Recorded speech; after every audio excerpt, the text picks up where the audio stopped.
Minsan ba ay nagtataka ka kung paano nakakakonekta ang internet sa ating mga devices? Isa sa mga pangunahing dahilan kung bakit nakakakonect ang internet sa mga device tulad na lamang po ng mga computer at laptop ay ang network cable. Kaya kung ikaw ay nagtataka kung paano ito ginagawa at kung nais mong matutunan kung paano ginagawa ang network cable, tama ang video inyong pinapanood. Kaya guys, let's go na nga. Go. What's up, guys? Naisip nyo na ba kung paano talaga nakakarating ang internet sa computer ninyo? Well, sa vlog na ito, i-explain namin ang step-by-step na process kung paano ito ginagawa at kung saan ito ginagamit. May tatlo tayong uri ng computer cables. Ang crossover, straight through, at rollover. Kaya kunin nyo na ang mga cables ninyo at simulan na natin ito. Tara! Bago natin simulan ang paggawa ng network cable, syempre, kailangan natin ng mga kagamitan. Ang ating mga kakailanganin ay ang UTP cable na siyang mismong magkokonekta sa ating mga device para mapadala ang network. RJ45 connector naman para ikabit ang UTP cable sa isang device. At hindi makagamit ang UTP cable kung wala ito. Crimping tool naman ay para idiin at ikabit ng maayos ang RJ45 connector sa ating UTP cable na gagamitin. Wire stripper o cutter para mabalatan ang outer jacket ng UTP cable, at panghuli, ang cable tester para i-check kung tama ang wiring ng ating cable. Ngayon, kung kumpleto na ang ating mga gamit, ay pwede na tayong gumawa. Step 1 po, no? Sukatin natin ang cable, no? Kung gaano kahaba yung kailangan mong cable. And step 2 po, balatan po yung dulo. Gamit po yung wire stripper. And ito po, parang iikot nyo lang po yan siya dito. Then, step 3 po, ayusin ang pagkakapares na wire, no? Parang ganito po, no? Yan, makikita nyo po yung white-orange, orange, white-green, blue, tapos white-blue, green, then yung white-brown, brown.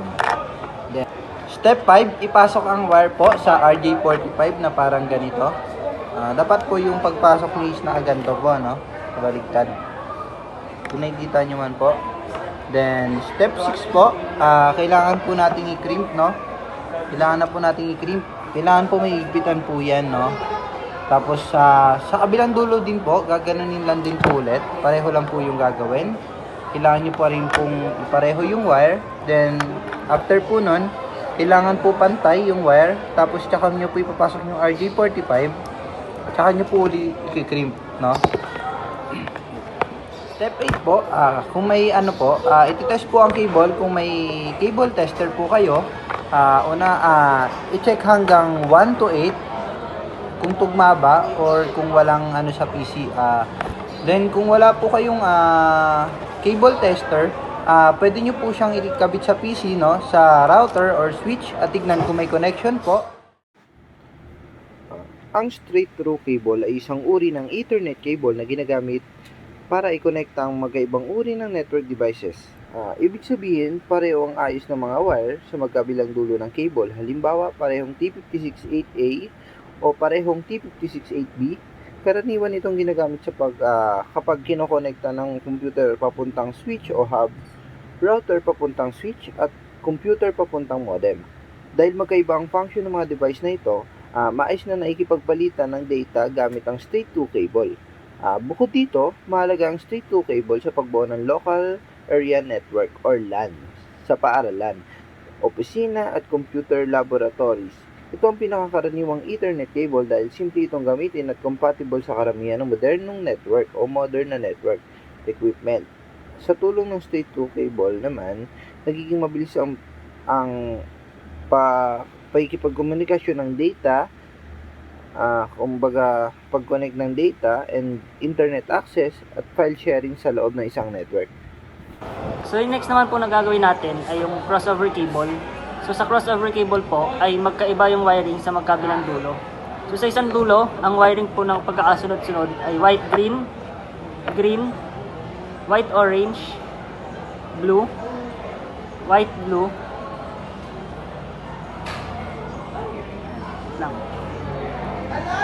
white-blue, orange, white-brown, at brown.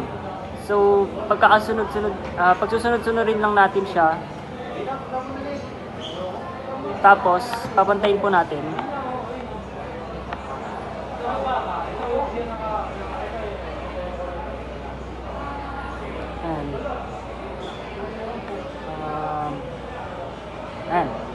So once na pantay na siya, ayan, kita ba? Ayan. So once na pantay na siya, straight lang natin. Tapos, since hindi pantay yung wiring or yung pins, is papantayin muna natin siya gamit yung crimping tool. Ito ba?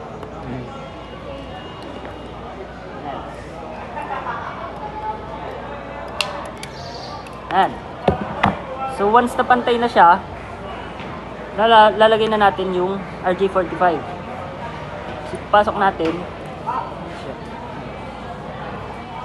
Ayan. Pasok lang natin ng ganyan. So dapat walang excess yan. So pag may excess, gagamitan natin ng crimping tool para mag-lock at para na rin matanggal yung excess.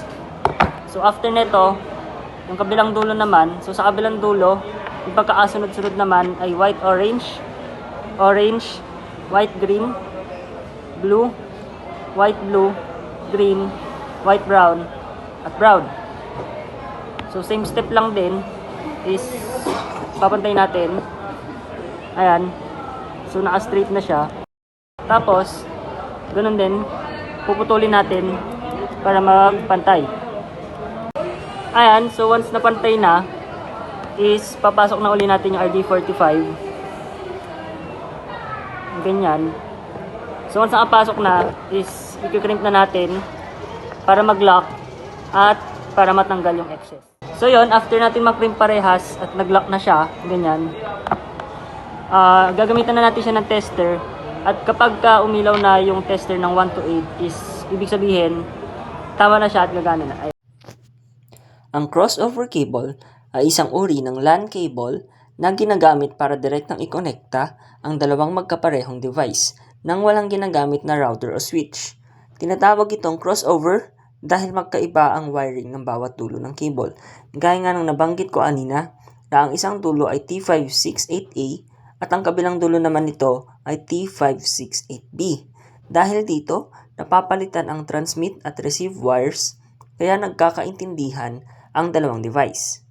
Ginagamit ang crossover cable kapag pareho ang uri ng device na ikinokonekta. Halimbawa ay computer to computer, switch to switch, hub to hub, or router to router. Ginagamit din ito sa file sharing para sa dalawang computer, direct network connection para sa testing, at small or temporary network setup. So, sa rollover naman, parehas lang rin yung first step na ito. Una is babalatan mo yung outer jack ng 1 inches. So, kailangan balatan muna natin ng 1 inches.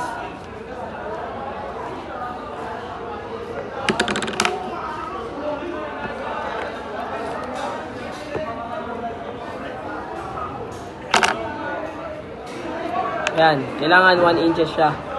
So, tanggalin muna natin yung mga nakaano dito para mas maayos at mas maganda yung wire natin. Yan. So, i-align na natin. So, yung ano nito, yung pagkasunod-sunod ng color is white, orange, orange, white, green,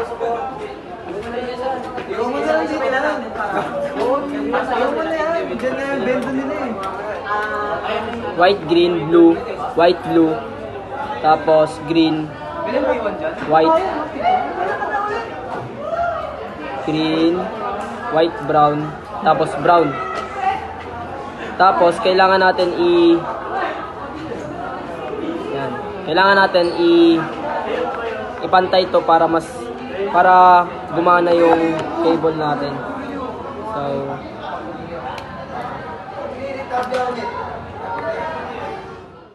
yan. So ilalagay na natin pag pantay-pantay na siya ng ganito.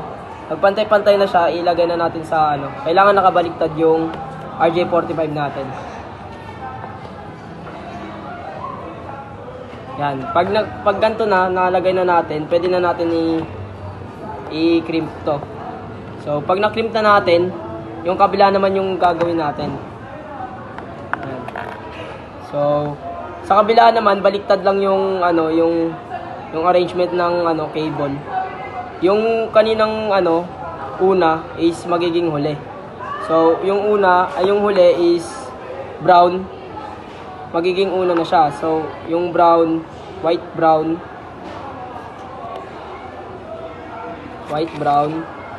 tapos green,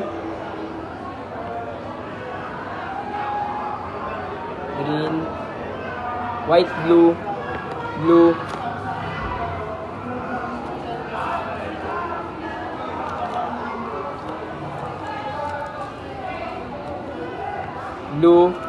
white, green, tapos orange, tapos white, orange. Pag okay na, pwede na natin ipantay to.